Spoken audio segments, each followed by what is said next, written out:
It's time for Nicaraguan Name That Movie with Adam's buddy Oswaldo. See if you can guess which movie this famous line is from. My thing is on the floor. If you said Hoosiers, My team's on the floor. you're correct. Now, back to the show. All right, Lenny Clarke is here. Mike O'Malley here. Been there, done that. That should be the name. Oh, that should be the name of your book, Lenny. Not the children's book. No, but you know the what, tell-all. Adam, I am going to write a book, but I got to wait for a few more people to die. And the names would change to protect the guilty. Right. But that would be a tale. That would be a tome. All right. Extended Family. Again, season 1 streaming on NBC.com and Peacock as well. John Cryer is in this. John Cryer used to be my neighbor. Super sweet guy. A great guy, phenomenal actor. I mean, just Incredible. an unbelievable guy. Yeah. Sweet. You meet these guys who have that much success and have been around as long as him, and he's just a nice guy. But he's really funny, and hardworking. Did you, on a sober note for a change here, I know you did Yes Dear, and I know you worked with Alan Kirshenbaum all those years. Yeah, yes. Great guy. I worked with him on a pilot or two. Yep. Got to know him, as you do in those situations where you sit in the same room and eat Great lunch guy. for 12 hours a day and write. And he killed himself, and I could never figure it out. Great guy, great laugh, everything going for him. Was Freddie Roman's son. Yeah, Freddie Roman's stand-up comedian. And famous guy. And he Alan was Alan and Greg Garcia. They created Yes Dear, and then Greg went on to create My Name Is Earl and Raising Hope and Sprung and The Guest Book. And Greg helped me out on this sitcom because he's so talented and he's a great friend. But I remember him calling me. So we did 6 years of Yes Dear. It's this is back in the days when there was only 5 networks, six networks, and that were doing comedies, and we made 6 seasons of this. It was a pressure for the writers in a way that it isn't. I think just having acted on that, it was just fun. It's a fun show. And then he was a guy to go to. Like I remember he was developing that show with you, and Greg called me the morning that he passed away. He was just struggling with depression, and I think it is a it's a very real thing that when it happens to people. My cousin described it as literally a black wave, just a wave of it just comes over you. And I think it's, somebody described once depression to me is that what's insidious about it is that it turns you against yourself. And I had never heard that before. Yeah. And I think that it's what happens. I don't know what your opinion is. The exact opposite of the Miami Coke. I'll tell you that right now. The exact. You want to describe what Miami Coke is? The opposite. Yeah, exactly. Of that. Yeah. You look at yourself in the mirror in the Miami Coke. You're like, I love this guy. I loved Alan, and least likely guy to ever take his own life. Yes. In my opinion. So that means it's all anybody's a potential candidate, and also I really love the guy, and my lament is everyone who's killed themselves I really like, and all the people I hate won't kill themselves. I know so many people I wish would just kill themselves, and yet here they are. Have you ever bungee jumped? No. Well, I had gone to this, party with they had a bungee jump and you go up on the crane, and it was starting to become popular. People would go down to, Australia, New Zealand, and they had this, and they all would come back. They're traveling around, jump off the bungee. So this is probably 89, 90, and I was like, all right, I'm gonna go try this, and I jumped off. And the second I jumped off, I said, anyone who's ever committed suicide by jumping off a bridge has said 5 seconds after they've jumped, this is a terrible mistake. Oh, they say it a tenth of a second. Yeah. It's documented. Oh, really? Yeah. Everybody who jumps off the Golden Gate Bridge and survives, not too many, but some do. Yeah, there's a documentary about that. Their first impulse is, I wish I was back on that bridge. Instant regret. Instant regret. Yeah. So that's what I was like. I mean, maybe there's a thing where you could create just like, but you don't. I don't know how much of that is pure, sort of chemical. Like when the human body is free falling, no matter what your state is, it's a crazy adrenaline thing and an attempt to live. You know. But all right, what the hell are we talking about? Should we do a little news?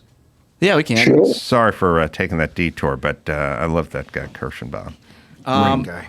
So, former President Donald Trump, who you just ran into over the weekend, Adam, he suggested in an interview that Prince Harry could be deported in light of concerns about his visa eligibility given his past drug use. So he's not getting any special treatment if Trump has his way. I think we'd be a better nation without those two. Because I really need to get her out of here. And it'd be nice if he went, but it'd be great if she went. And if we deport him, she'll have to follow.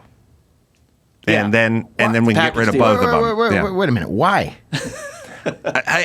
Well, first off, I hate anybody who's in a position of extreme privilege who makes themselves into a victim. She's a person who lives a wildly privileged life who never stops talking about victimhood and, her race and all that kind of stuff. I think she's kind of a race hustler. She's also this new breed of circle talker. She doesn't say anything. She just talks about a seat at the table and going to your, being your best self and all this. There's way too many of these sort of Michelle Obamas and Oprahs and stuff out there where they're constantly just saying nothing. They're circle talkers, I call them. They're sort of word salad. They're saying nothing? People. Well, if you look, you can watch Michelle Obama and Oprah do a 1-hour special, which I have, and they don't say anything. They talk about you raising yourself up and being your best version of you, and it's nothing. You need something like do 18 push-ups every morning and drink a raw egg, smoothie or something. Too much. That's pragmatic. Ace, pragmatic. Right That's there. pragmatic. So you're asking. Well, you're asking. You'd be down with Michelle Obama and Oprah if they just gave a few more how-tos. I mean, yeah, I'd be down if they said. But I actually think that if they said, like, listen, if you're chasing the dragon and you got to tie off, don't put that filthy piece of tubing in your mouth. Just carry some rubbing alcohol. Carry some Purell, wipe it down, or have a friendly junkie help you. There's no shame in two-handed tie-offs. It's not training wheels. Don't listen to the other junkies. You know what? I'm very upset about my drug use. Caused me to miss out on my white privilege. Yes. If someone had told me I had the white privilege, I could have had a happy life. I would have been pulled over by the cops. Excuse me, I'm white. Go to the movies. You can't judge me. I'm white. But now the white privilege is gone, and now we are the problem. You snorted all your white privilege, my brother. I certainly did, and I've learned my lesson. I have licked the boot. Lenny, tell the story about driving 100 miles an hour down the interstate with Stephen Wright. Oh, my God. We're doing a show. I forgot about Stephen Wright. Yeah. Oh, yeah. Pretty kid, nice kid.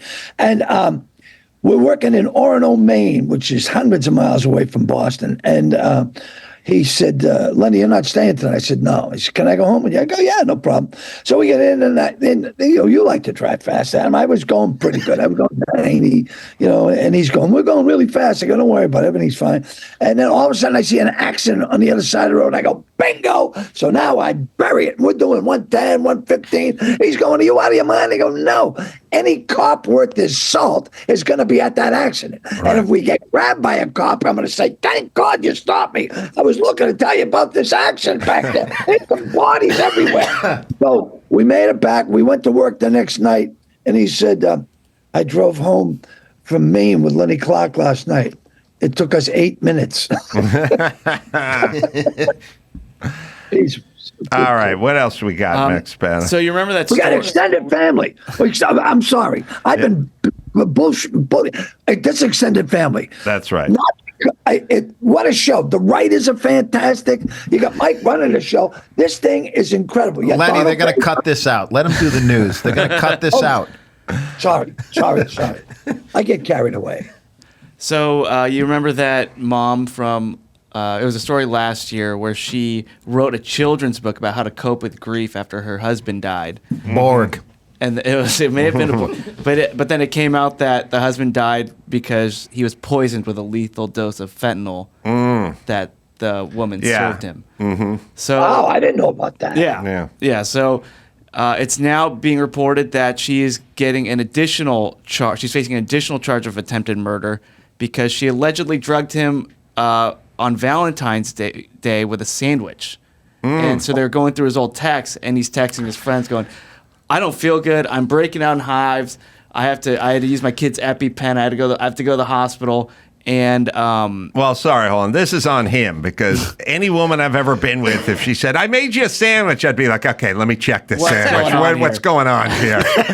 You've never made me a sandwich. Oh, man. Soup, I could buy soup if it was canned. That I would buy. But the sandwich, sorry. Now, does she get another book deal?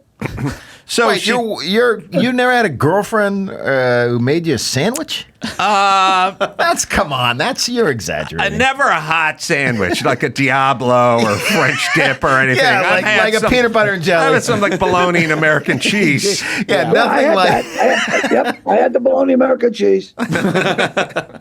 So wait, she tried to kill the guy twice? Yeah. So this attempt failed because he texted his friend, said he wasn't feeling good, and they found all these old texts, and then came to the conclusion like, oh, she tried to poison him. Then it didn't work, and then eventually later on she does it with a Moscow Mule. No. Yeah, and that's how she. I always wonder what was in a Moscow Mule. Yeah. I just like that it has its own cup. Every other drink just gets a glass, but not the Moscow Mule. Copper mug. Somebody's got to go to a foundry. I wonder if they're ever out of the copper cup and you go, just put it in a tumbler, bitch. And you're like, sorry, rules are rules. Well, what's amazing about you're surprised when you drink out of the copper mug, you're like, why am I not drinking every cold drink out of this copper mug? Yes, it feels regal. Why don't we figure out there should be a Adam Carolla show drink that's made out of some other sort of metallic. Well, maybe that's a power move. Maybe the next time you're at a bar, you order a Greyhound, but you demand it's in a copper cup. Yeah. You go, I want the Moscow Mule cup, but I'll just take the vodka and soda or whatever and they say it is. It's $2 more. You're like, for what? It's cool. I drank with Mr. T, and he had his chalice with him. Oh, he did. Yeah, man. Black guys they travel with their own chalice. Yeah. Oh, yeah. When I come on, name more than one. Well, okay, are you ready? Yeah, here we go. Are you ready? Talk about a global statement. This is right up there with Michelle and Oprah have never said anything to help people. We also have this. Those people with their vertical leap, their big penises, and their chalices. All right. Hey, Byron, you got to find me and Jimmy and the Bishop Don Magic Wand. I mean, you can just find a photo of us traveling because I traveled with, the gentleman of leisure, the Bishop Don Magic Wand, and he traveled with his own chalice as well. And wherever he went, he said, make it in this. He drove his car. That's how he drinks his Borgs. I asked him if he'd ever been pulled over for an open chalice because he's driving around with a chalice. And I don't know how it works with the cops, but if you drive around with, the bottle of tequila in your hand, you're going to get pulled over. Yes. Or a Budweiser.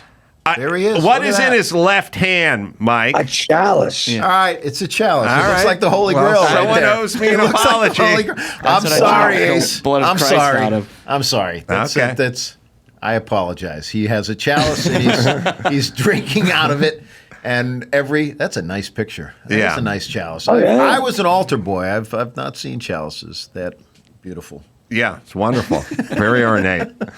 All right, sorry. Oh yeah, when Moscow Mules were all the rage, you had to submit, like if you go to a bar, you had to trade your ID for for a mug. You don't get it back till you give that cup or mug back. Wow. Oh, Yeah, That's very interesting. They're That's a expensive. smart Well, you have to idea. go to the foundry.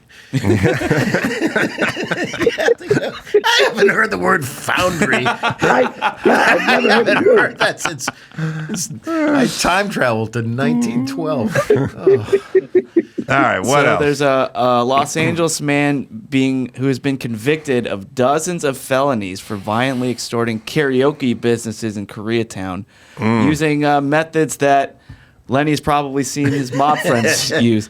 He would go around with a baseball bat Wow. and threaten these businesses, demanding protection money. And I mean, he's physically attacked some of them. He's stolen one of their cars. He's just an old school gangster going after these karaoke bars. Finally, has been convicted. See, the way to do it without violence and without conviction is you just go in and you talk to the manager and you go, look, I'm going to tell every human being who comes in here, I'll pay them $10 if they sing Summer Lovin'. Over and over and over, and this place is going to be a ghost town. Psychological in 2 days. warfare. Now, do you want that? Because if not, I'm going to need a little bit of cash. That's how you clear out a karaoke bar. You do 3 Summer Lovins in a row from Greece, and that's it. Is the guy singing both parts? Yeah, I'll have one fat dude doing both parts, and this place is going to clear out quick. That's a threat. No more Moscow mules being rung up when these people clear out of this place. They still have karaoke bars, huh? Yeah, especially in the Asian community. You like rent out rooms. Asians are strange because they're very buttoned down in many facets, and then the next thing you know, they're either wearing a 3-piece suit and bowing, or they're eating sushi off a naked person. It's We kind let of loose. which is it? You know what I mean? Socially, range. I'll go This- for the naked person, please. Okay, Where are these places? I want to go to these. Koreatown. Naked Koreatown. sushi is still a thing? no, I don't. Well. I think if you throw a big enough party, I'll bet you Puff Daddy had a few naked sushi parties. Yeah, but were they women or men? I don't know. Do you believe all the Diddy stuff going on? I mean, you said you saw the report yesterday, and It's hard to hear about that much smoke. You know what I mean? Without any fire, like it just feels lot like of smoke. how he hired. I mean, had to run and everyone had to sign NDAs, and then he had all these drugs, and then he had a camera in every room, and then this is what I'm everyone. glad did. I never got invited to the party. I'm glad. Yes. I'm happy. You would have blended right in. Oh yeah, the white party. I would have went naked. There was a very coordinated. There was a lot of people showing up and taking a lot of stuff out of there, which is, Oh, yeah. you feel as if somebody, clearly, I don't know, maybe they were. All right, Caught, let's play this game. All right, Lenny, I don't know how your family of origin was, but I'm guessing not great based on, what I've heard for the last 40 minutes. No, how many kids? He's got a sister who's do you have a sister who's a nun? No. You came from seven, right? I have 7 brothers and sisters. I had an aunt that was a nun and an uncle that was a brother. It's like a step below a priest, I guess. Right. I don't know. All right, so here's the hypothetical. All right. I come from, some food stamps and some TV dinners and broken down cars and no fun, no air conditioning, black and white, 13-inch Zenith TV. You know what I mean? Yeah. And not a lot of good times. Okay. I don't know, Mike, where you come from. I come from New Hampshire. My parents are still married. Hardworking. That's why you're folks. so straight. Yeah, it's. But not a party. not a No. no. We had a TV, but it didn't have a tube. Wait, Right. They take turns doing You had to puppet change shows. the channels with pliers, right? My father Yeah, at one yeah, point. yeah. This is just that my father at one point was so tired that when he would just have a bowl of Cheerios before he worked for Sanders Associates, which is a defense company, but he would get there's 4 of us, and you forget when you're growing up. Now you think about it, and people are like, "Oh, interest rates are terrible." It's like they were like 18% when we were growing up. Oh, in the the worst. 70s, Yeah. right. And so he was so tired of there being no milk for his Cheerios, we started to have that, he'd buy a gallon of milk, unlike the blackout rage gallon, pour half out, put the powder. The powder, and then you'd have 2 gallons. Step on it. Yeah, that's why I need that Miami milk. I know. I love that you knew exactly where I was going with it. My kids would be horrified if I took out a box of Carnation powder milk, mixed it. Tap water. All right, so here's the hypothetical. Chris, I knew you grew up, no great digs either, hearing some of your stories. Sure. My parents were lazy and broke, and, no one ever bought a new piece of furniture, in my entire life, and the whole 9 yards. Layaway. Never been on an airplane, much less a private jet or any of it. Never went anywhere, never did anything. All right. But... everyone's free. They're not incarcerated now. All right. Right. Would you take your shit, poor, broke-ass childhood where nothing ever happened and no toys were ever bought, no travel was ever had, but your parents, they're on the straight and narrow, or like P. Diddy's kids, 0 to 18, 0 to 20, private jets, parties, biggest celebrities in the world, like babysitting you. Justin Bieber's playing an acoustic set for you, in your living room, and then hauled off to prison when you're going off to college. No. Never. I take Never. the good 18 years. I take the party. You wouldn't. Oh, No, yeah. you wouldn't. I'm You're done saying with that them. now. I'm going off. No. That's heroin. That's You're, just lying. times You're happiness. saying that now. Lenny's you're with not. me. Lenny's with me. I'd send No. flowers. But 18 That's right. years of That's madness, I'll take it. That's I'll right. take it. That's why I'm elderly We're now. I talking could kill private somebody. jets. Yeah. You're Not a chance. You're the one who's telling people not to jump over the parapet. You're the pragmatic guy. What You're happened? saying, by the way, you're naked with 3 other guys on a roof and saying, guys, watch the distance here. I don't want you to trip. You and are scrape your taking- dick. Okay? All right. But you're saying, I'm just going to... All right, let me try this, Mike. It's your 9th birthday. I'm not You're doing getting on a private jet with 10 of your favorite friends, and Yep. you're going to David Copperfield's island. Oh. No. No, you're going on Magic Johnson's yacht with him and Steve Harvey. I'm No. You All are right, 0 to 20. Find out his oldest kid. Find out P. Diddy's oldest kid. Let's up the ante a little. Let me I'd ask do you it. this: Who is is the son or daughter of a really wealthy person who has succeeded like you on their own? Man, that'd be hard pressed. I mean, Made you got their own way. in their Anderson own- Cooper. Okay. That's all I got. But he turned out to be gay, so that's a bust. His mother was famous, right? Gloria Vanderbilt. That's what I'm saying. That's what I'm saying. Hey, 30? All right, his oldest son is 30. Oldest Wow. child's 30. Would you take 30 now? No. 0 to 30. Chris? No. No. Lenny, you're in, right? I'm in. Private jets, caviar, David Oh, yeah. Copperfield's island, boats with Yeah. Magic Johnson and Steve Harvey. Nude stewardesses. Nude stewardesses, eating sushi off of naked women. Yeah. I know, but see, you were- acoustic sets in your living room by every big name platinum selling artist in the Yo-Yo world. Ma. And Yo-Yo Ma. but Yo-Yo. your Yeah. friends, Oh, 32's his oldest kid. Ooh. Wanna your change your friends mind? when you about were it now. growing up Think with, about it, Chris. your shenanigans, which is making your buddy do a rail of baking soda. That's Yeah. your shenanigans back then. Yeah, I didn't make him do it. All I right. just didn't tell him it was See? baking That's- soda. Okay. And it You didn't said, all hurt right, him. you want to do Didn't this? hurt him. You Probably got- better for him. Did it hurt him? It's Didn't hurt him fine. at all. These guys are all your friends because they're your friends. Every time he coughed, it smelled like a fresh refrigerator. He's a chef now. That's right. All right, we got. Okay, I let's just want to agree keep to going disagree. on. No, I want Let's to keep agree to going on this. disagree. I just don't believe that Adam Carolla, knowing 32, who you are, 32. Oh hell yeah!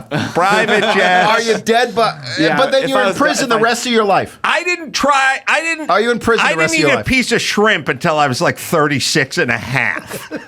Did you like it? Yes, lobster, shrimp, sushi. It was all in my 30s. I never got on a plane before I was 30. I mean, this is private jets. These are islands. These are moguls. I bet I those kids are complaining about their childhood in a way, too. probably saw Whitney Houston naked twice. just getting out of the hot tub or something back in the day. Yeah. I don't know. Lenny, you're with me, right? I am. All the way. Okay. I'll drive. No, it's not. It's just a hypothetical. It's not on the table. Okay. Let's give a plug. Extended family. Yeah.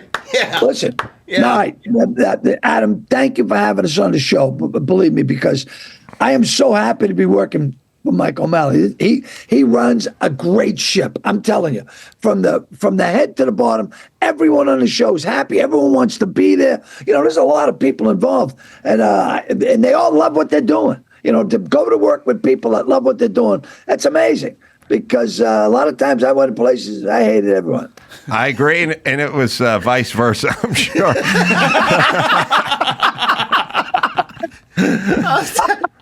I'm telling you, say anything sincere.